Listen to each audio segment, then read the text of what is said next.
यानंतर पुन्हा एक ब्रेकिंग पाहणार आहोत। ठाकरे सिनेमाचा ट्रेलरला सेन्सॉर बोर्डाकडून आक्षेप घेण्यात आलेला आहे। ट्रेलरमधील काही संवादांना वगळले जाण्याची शक्यता आहे, मात्र आज ट्रेलर प्रदर्शित होणारच असल्याचा विश्वास खासदार संजय राऊतांनी व्यक्त केला आहे। अधिक माहिती घेऊयात, आपले प्रतिनिधी उदय जाधव आपल्या सोबत आहेत। उदय, आता माहिती मिळते त्यानुसार आज शिवसेना प्रमुख बाळासाहेब ठाकरे यांच्या जीवनावर आधारित असलेला ठाकरे हा सिनेमाचा ट्रेलर रिलीज होणार आहे। नियमाप्रमाणे ट्रेलर असेल, टीजर असेल किंवा सिनेमा असेल, हे सर्व गोष्टी जे आहेत ते सेन्सॉरला दाखवावे लागतात। त्यांचं प्रमाणपत्र घेऊनच हे ट्रेलर जो आहे तो रिलीज करावा लागतो। मात्र सेन्सॉरची चर्चा सुरू आहे। कोणत्याही परिस्थितीत शिवसेना प्रमुखांच्या आयुष्यावर आधारित असलेला ठाकरे हा सिनेमाचा ट्रेलर आज रिलीज होणारच असा आशावाद शिवसेना नेते संजय राऊत यांनी व्यक्त केलेला आहे। आपल्याला माहितीच आहे की शिवसेना प्रमुखांचं उभं आयुष्य आणि संपूर्ण राजकीय कारकिर्दी हीच मोठी वादग्रस्त ठरलेली आहे।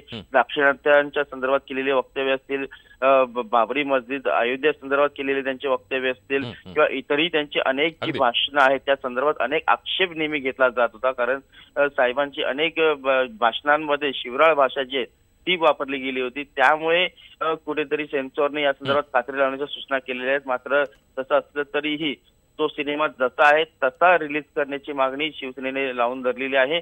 या संदर्भात बोलणी आणि चर्चा सुरू आहेत। मात्र कुठल्याही परिस्थितीत किती अडचणी आल्या तरी ठाकरे या सिनेमाचा ट्रेलर रिलीज होणारच असा आशावाद शिवसेना नेते। धन्यवाद उदय, तुम्ही दिलेल्या संपूर्ण माहितीबद्दल। या काही घडामोडींचं बुलेटिनमध्ये इथंच थांबूया। ताज्या बातम्यांसाठी पहा फक्त न्यूज 18 लोकमत।